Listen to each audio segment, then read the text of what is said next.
That's fucking fancy. Once again, and nerve check. The only Kings of War podcast listened to by tens of people. That's apparently how you do an intro without introducing everybody. So, nameless people, should we? No, of course not, Ray. We name everybody. I am here with Nathan, who recently ran the Mood for Love, my co-host, the looks himself, Mr. Jon, and Jon's doubles partner, Eamon. So we're going to talk about Mood for Love, how the whole doubles things went, and all the rest of it. So, how are you all doing? I'm doing well. Here. Good. Perfect. All right. So unfortunately, I missed Mood for Love. It's the first one I've missed in years. I had my own damn shit to get a hold of, which sucked because I was really hoping to go for this thing. But you two, Jon and Eamon, got paired up, and Nathan, you ran this. So why don't you give us a quick overview of what your idea was there, Nathan? It was supposed to be a February tournament, Valentine's Day. And then everything happened in February, and then so it got pushed to the end of March, and then I still ended up running it on the weekend of Hot Leads, so it's just terrible planning all around. But it worked out fairly well. I've been wanting to do doubles tournament for a while. We've been talking about it, and we finally do it, and probably will be the new normal going forward, I assume. So at least for the February tournament. Yeah, I really like the idea of having a date for a in the Mood for Love tournament. Sounds really actually kind of cool. I'm glad you guys all came up with it. So what is this? This is your second tournament you ran then? Yes, or first one I've planned myself. Second one I think I've ran this year so far. I took one from Jon just to let him play. So well, we're hoping that you run a few more as well because I'm lazy and won't do it. That's accurate. It really is. All right, so Jon and Eamon, you two got paired up, you lucky buggers. So what did you guys bring? Jon, what did you end up bringing here, mate? So I brought Northern Alliance because I'm testing out a new list. So I brought the core of that list, which was double Naiad and Snare Hordes with all the fixings. Hrim, the legendary giant, a Ice Blade with wings so that it could go around and screw up the other free individuals that everybody else got. And my free individual that I took was an Ice Witch, just with a bunch of spells, Heal and Bane Chant, and I think Conjurer Staff or something. Pretty low impact on the 3 magic items that we could have taken, but I already had what I wanted for that with the Ice Blade. Yeah. All right. And Eamon, what did you bring this time around? So I am also trying out a new army. So I put out my Varangur, which I actually managed to get painted in time, which shocked, I think, everyone. So I had 2 mounted sons, one with Brew of Strength, one with Helm of the Drunken Ram, both with Brand of the Warrior to give him Brutal, a troop of Tundra Wolves, a Cavern Dweller, a Lord on Frostfang, and then my special character was a Magus with Bane Chant, Scorched Earth, and Inspiring Talisman. Damn. Well, it sounds like you two were made for each other. Like this was this was kind of a match made in heaven. One might say, maybe. I promise it was all random. There was only one pairing I would have redone, and it didn't come up, so it didn't matter. The pairings were actually hilarious. So we had good and bad Northmen paired together. We had good and bad dwarves paired together. Oh, perfect. We had Order of the Green Lady and Forces of Nature paired together. We had the pairings were hilarious on the random draws. Who was It was orcs and somebody else. Herd and orcs or something. Herd and air elementals. Yeah, so all speed. Yeah. The pairings were hilarious. So yeah, we did feel kind of fortunate that we luckily drew Hammer and Anvil pair up, which was a nice match to draw. Yeah. And then we headed into our first game. Our first game, we nearly blew because I didn't check an arc. Yep. It's like, Steve's going to come up this side of the board, so we should pivot this guy to just cover that off so he can't just run his Nimble Cav up and turn in to get us, in the flanks and in the rears. So I'll just turn this unit of Eamon's a little bit and didn't bother to check arcs and didn't turn him enough. So wait, you were playing who? Steve and who was Steve paired up with? Do you remember? Mark. Yeah, Steve and Mark. Oh, Steve and Mark. Oh, okay, cool. Yeah. And they were playing what? Abyssal Dwarves and Order of the Green Lady. No, Brother Mark. All Cav, yeah. All Cav with a whole bunch of hammers. So giving a flank to a Cav unit, because I'm guessing that was... Well, he brought the light Cav, which are the nimble ones, so he was able to just run 18 inches up and turn in to look. And we couldn't do anything about it after that because I didn't pivot my unit or Eamon's unit far enough. It should be mentioned that the first mission was Smoke and Mirrors. I don't think any of us have ever really played that in like the last 3 years. It has been a long time. Yep. We never practiced it, so it's a dumb scenario and shouldn't be played. It wasn't that bad. Well, you'll see it a lot more. Don't worry. Maybe every other tournament. Communication played a big part because Eamon and I talked about where our tokens would go. Mark placed all their tokens and then told Steve where they were after, and Steve didn't understand and got them wrong. No. Steve, up. Yeah, Mark got them wrong telling Steve. So Yeah. it was actually a triple blind, just a double blind. So, So we stuck to our plan and we pulled it off with a last-minute cav charge of Eamon's guys to pop one unit and overrun 3 inches onto a token. If it had rolled a 2, we wouldn't have done it, but 3 inches did it. That extra inch always matters. And Karim had how many snake eyes on him? Just 2. He only was snake eyes twice, but, fair is fair. It was due to happen. The second one didn't really matter because it just got out of the way to make space for the cavalry charge. But the first one sure did sting when they rolled it. So, but that's how it goes. All right. On to game 2. Yeah. Eamon, who did you pair up against there, mate? so game 2, we were paired up against. I gotta try to remember this. God, I don't think I remember. Yeah, that's what I'm trying to dig out right now. We had you. We had Nathan. It was Nathan, the ringer list. And it's double Reforged Orc of stupid amount of hordes. Yeah, so I brought 6 hordes of orcs, 2 inspiring regiments, 2 Bane Chant casters, and then 2 little cavalry guys just to run around. So it worked out all right. It did about as what I expected to do until, double Snake Eyes. I think I Snake Eyes a troop of Tundra Wolves. Yes. And Snake Eyes a Cavern Dweller in the same turn. And then you guys proceeded to put 14 wounds on a horde, roll a 7, 14 wounds on a horde, roll a 7, 15 wounds, rolled a 6, and wavered 3 of my hordes in a row. Yep. And we did that 2 turns in a row. Yeah. Good. We wavered his whole battle line 2 turns in a row, and then late game just kind of mopped up. Yeah. It was a very intimidating list when it's just horde upon horde upon horde upon horde. It's just like that's a lot of meat to chew through, and you have rally back there somewhere. Nope, I didn't have any rally in that list. Oh no, he didn't bring the rally. Yeah. It was the I brought the very tame list. And thank God he didn't bring the shrine for the Fury Aura, or it would have been a very different game. Oh no, we would have been very bad touched. Well, that's what we've learned then. Always bring the Fury Aura, right? Yeah. So. And then game 3 we had because of all the pairings and there was a low number of teams, the pair up and pair down was interesting. So we dodged the shooting list, which would have been the nightmare for us, and we caught the herd and air elemental list for game 3. Ooh. Eamon, how'd that go for us? So we kind of had a game plan of what we were going to do. It was loot, so we had to pick up the 3 tokens along the center line. So we had a general idea of we're just going to take 2/3, and then I put my my Tundra Wolves on the one side. Seth did a bit of an interesting take of he put his entire horde of centaurs to go deal with my troop of Tundra Wolves, which we were pretty okay with, and they kept them entertained for 5 turns, I think. Just by being just out of charge range, backing up. I did a sneaky John maneuver of hiding my guy in the shadow of an obstacle so that he couldn't actually charge me. He could see me, but he couldn't actually make the pivot to charge me.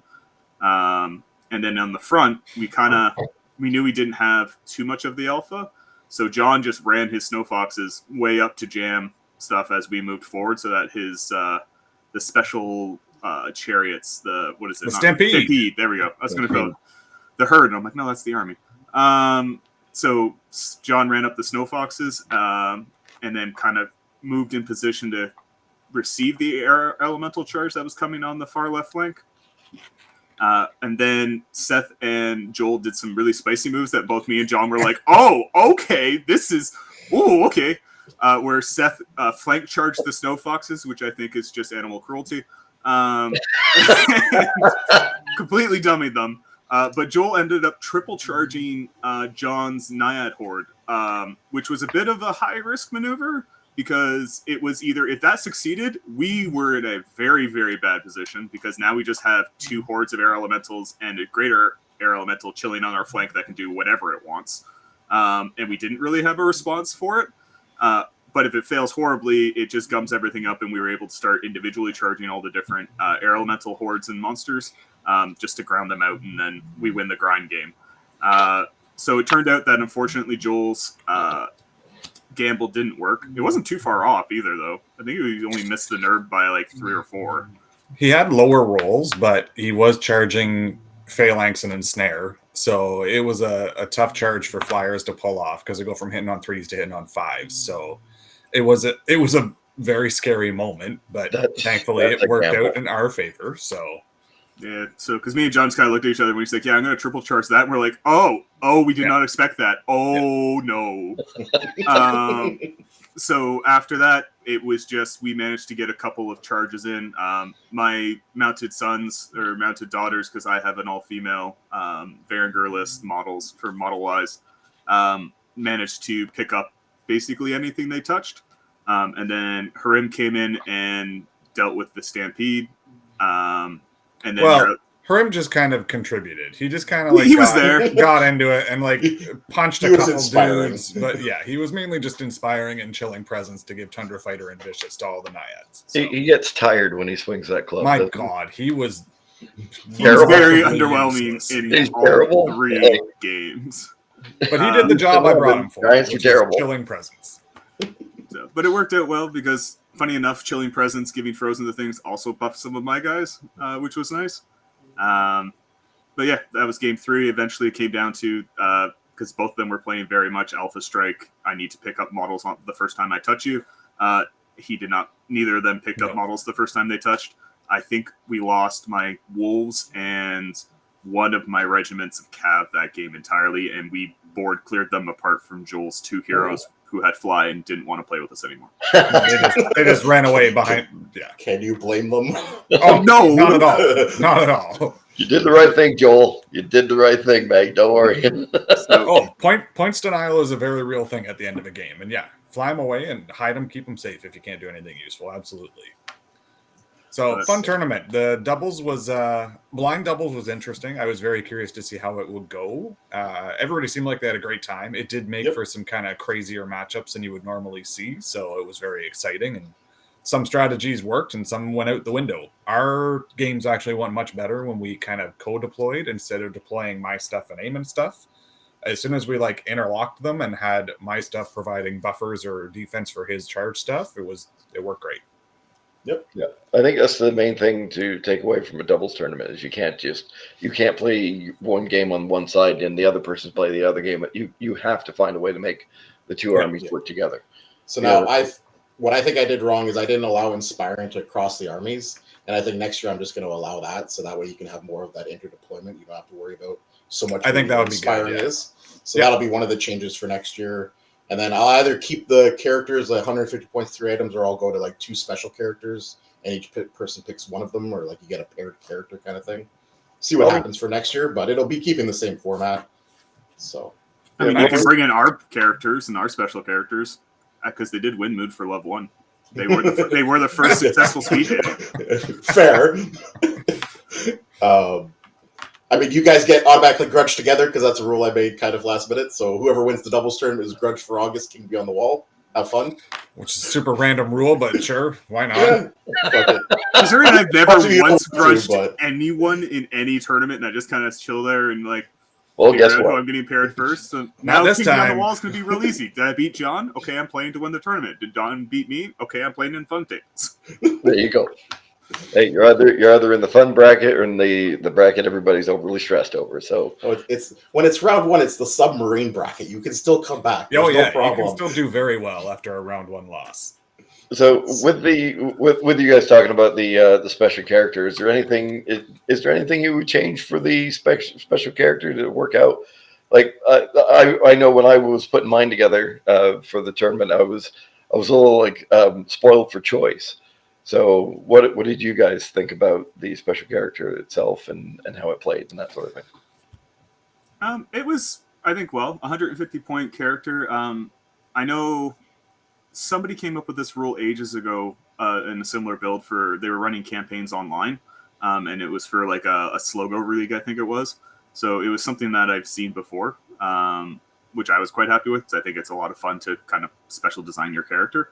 And I think 150 points is a good mark for everything, just for the simple fact of as soon as you get above into like the 160 to 180 range is when you can start taking things like Frostfang Lords, some of the baby flyers. It gets a little too crazy. Having 3 magic items to kind of make up for what you need in your guy is good. Like for me, I built my 1,000-point list first, and then built my hero around what am I missing? I only have 1 source of inspiring. I'd rather have 2. Do I have a source of Bane chant? No. Okay, well I'm going to do a Magus, and that is that. John, what did you think of it? No 150 points was a good limit for the 3 items because it made it too hard to make what I really, really wanted. So because I couldn't get what I really, really wanted, I had to build my list to compensate for that. Yeah. And what did you really, really want, John? I really, really wanted a duelist. So it had to be natural duelist. More attacks is better. And then give it wings and Scythe of the Harvester. Because reasons. So Reasons. if I'd had, I think I needed 10 more points. So if the limit had been 160, I could have done it on the Ice Blade. And then the Ice Blade is like 27 attacks as duelist. So, just for reasons. All right. Well, with that one out of the way, we have what do we have coming up for tournaments? We've got one in May, I believe. Yep. Is that May correct? 3rd is Ren's event down in the States. 3 rounds, 2,600 points because it's getting ready for Orktown. Plus, bring an individual. There will be, and it'll have different rules each round based off of Ren's favorite movies. And you can pester them all you want, and you won't get any spoilers. Yeah. So Also, it has command dice, which is going to be interesting. Oh, and there is going to be command dice on that. Now, this is Harlequin Hobbies, I believe. yeah, Yes. this is their new I'm location. I'm the reigning defending champion of Harlequin Hobbies somehow. That is true. That is true. The only one they ever ran, I won. So I will have to make it down to defend my title and hopefully get my ass kicked and knocked out at that point in time. But we'll see what happens there. If it's in the parking lot, we can arrange that. But well, yeah, I mean, grudge me. Go ahead. It's a guarantee I'll show up then if I get grudged. So grudge me. After that, what have we got? We're going into June. it's June, so we are. Joel is running, or we're co-running Summer Smash. There's a convention out Oshawa way. There is a 16-player cap, so get your tickets in, and we'll go from there. I'm going to be running it, then I'll work as ringer, so if someone has to drop last minute, we should still have the 16. Standard, we're doing 2150 for that, no command dice, and everyone gets a free Kingdoms of Men Giant. And it's either going to have both Slayer and Rape Mage as the special thing, or I was considering just giving an extra D6 attacks. No Slayer, no Rampage. That way it hits Chariots as well, and everyone gets in for a fun time. So it'd be like 8 plus 2d6. So let's get guys out for that because again, they always come down to see us. I think it's time we go up to see them. Well, both these events. So the Buffalo guys always come up for ours. So I'm going to go down in May for sure, and I'm going to try to make Oshawa as well. Yep, that would be great. I think that'll be an overnight, and maybe something will happen there. But we'll figure that part out. Also, before we go any further, April 1st, I believe, is tickets for Crossroads. The week of Crossroads has been changed. It's a week before what it normally is. So I can actually go this year. It's not on my anniversary. I'm so fucking happy. I really am. So for whatever reason, get your tickets for Crossroads because it's the 4-player tournament where you all sit on a team. Your game matters for your team and how many points that you get. It is possibly, other than King Beyond the Wall and March from Death, which are maybe better because we're Canadian, maybe one of the best tournaments in the year. I love going to Crossroads. I missed it last year because it was on my anniversary, but this year I'm jonesing to go. After that, we have King Beyond the Wall. Oh, well, possibly there might be King of Thames again in July. I have to figure out if Ray's running that. So if not, I might run something as a pre for King Beyond the Wall. Then August, King Beyond the Wall. Yep. There's And then, also Masters in July if anyone is planning on going. I don't think any of us are planning to attend, but No. it will be a great tournament, and I think they're doing a best of the rest as well at the event. yeah, If you it's are in the really- area, I mean, this year it's in Reno, Nevada, but Yeah. I had a great time when I went last year. So Yep. if It you would are never- thinking of going, definitely go. Yeah, unfortunately, it's just it's a bridge too far for us up here in Canada, which sucks because I made the team. I'm pretty sure, John, you made the team as well, right? This year? I think I'm on the consideration list. I didn't have the best tournament year, so I'm down like 12th or 13th last time I checked. Oh, okay. All So- right, I made the team and I had to say no, and I was heartbroken because I really did have a great time last year, and I was really hoping to go this year. All right, let's see. Catch up for Mood for Love. Hopefully this becomes. Well, we have Oh. dates for Yeah. King Beyond the Wall. Oh, we have dates. Yes. Oh, I didn't know those were finalized. As far as I know, they're finalized, so I'm just going to go with it. So we're Rip it, doing rip. August 9th and 10th. August 9th and And- 10th. And that is again at the Doing it at the hotel in Brantford. Yeah. not the Holiday Inn. What the hell is it called? I've forgotten the name Might of have it. been the Holiday Inn. I don't know. Best Western. Best Western? That's Western. There you go. Yeah. That's Western. in Brantford, Ontario. It was a great time. It was cheap for what we got. For like $80, it was what, 2 breakfasts, 2 lunches, and a dinner. All your meals were included. It was great. Unreal, fantastic. Rated a great job in setting that up, and I believe Alex is running. Alex Cruz is running this one this time. Yeah. Alex is going to TO. Ray's going to look after all the hotel arrangements to make sure we're all set and ready to go, just like last time. Which means I again just get to enjoy a tournament, which is so. Watch it. There He you go. wanders down in his suede like night coat and smoking jacket, and it's a little intimidating. So just beware. Yeah. And then I spent all weekend in the fun bracket. It was great. It was fantastic. I don't think anybody rode anywhere near the amount of double ones that you did. That was Yeah, it happens. amazing. That was amazing. 67 wounds on that. Something like that. I've already started blocking that from my memory, so I can just move on with my life. We're never going to let you forget that. That's fine.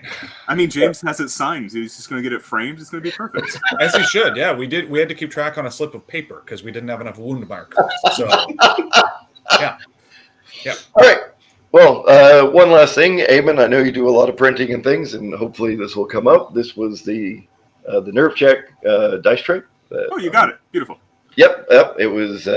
So if anybody, for you guys that are on YouTube, you will have seen that in the screen. If you're not, go back and watch it on YouTube. The views is an extra little thing. But Eamon, it's for your name of your company is again. I'm Red Goblin Printing. As you can see in my lovely background, I have a lot of machines. A bit messy, but it's all run by goblins, so what do you expect? We do 3D printing, both in terms of FDM, which is mostly for terrain and stuff. I will be having terrain bundles up for most of the tournaments. And then we also do laser cutting and resin printing for models. So the current big thing that we have is magnetic bases, which turn troops into regiments or hordes or legions automatically. So if you follow us on Facebook, Instagram, all the fun jazz on that, or visit our website at www.redgoblinprinting.com, or you can always just email me at redgoblinprinting@gmail.com. I'm always happy to have a conversation. Do you There have go. the terrain bundles on your website? Working on that. Website design is not my specialty. Cool. Slowly working towards it, but it is the battlefields redone by RM Printables. What Most comes in a of- box? So my boxes are everything you need for Kings of War. It's so you'll get 2 hills, 2 forests with some actual trees, 2 obstacles, and then 2 walls, and 2 pieces of flat terrain. Most of our terrain, actually printed terrain, a good chunk of it is actually from RM Printables. So if you've been to one of our tournaments, either Ray's or John's, almost all of the tables have some form of RM Printables on them if they're 3D printed. Okay. Cool. How much are they? It What's varies a our little price bit. They vary from anywhere from $180 to $200 Canadian. And that's all the pieces that you need to run a full table of Kings of War. And they are Kings of War sized. I've specifically designed them for that. So they are good sized terrain. Maybe not as chunky as some of the stuff that you'll see in some of the bigger terrain tournaments, but I think that I found a very nice middle ground for everyone. So it's not too big, not too little. It's actually quite nice to play around. I actually run it in my like the table that I have here at home when I'm doing practice games with like my brother or a couple of my other people in my friend group, trying to convert them over to Kings of War. And it's quite done. I think it's done quite well. I also do, as Ben showed in the video, I do custom dice trays as well. So if you have an image you want me to print, I can print it and get it onto a dice tray for you. Perfect. So $200 is probably cheaper than it cost me to make a table of terrain, because I made a bunch of tables before 3D printing was a big thing, and the time and effort and materials, it's probably cheaper to just buy terrain from Eamon. So Yep. And it's there, and you don't have to worry about it. It stands up, and it's all good stuff. Trust me, we've all used it. We've all been around it. It's all great. Mm-hmm. All right. Well, with that, just for you Murder Garage people that have made it this far, watch the chat for something coming up in April. Since there's no tournament, I might be doing something in the actual Murder Garage. Whether you get out or not, that's up to me, not up to you. springtime in the garage. It's always a great time in the garage. All right. Other than that, I think we'll end that there. Thank you guys, for coming in and doing Move for Love and letting us know what happened. Congratulations to you two on winning. And we will see you all very soon. So for now, see you later, guys. Bye. Have a good one.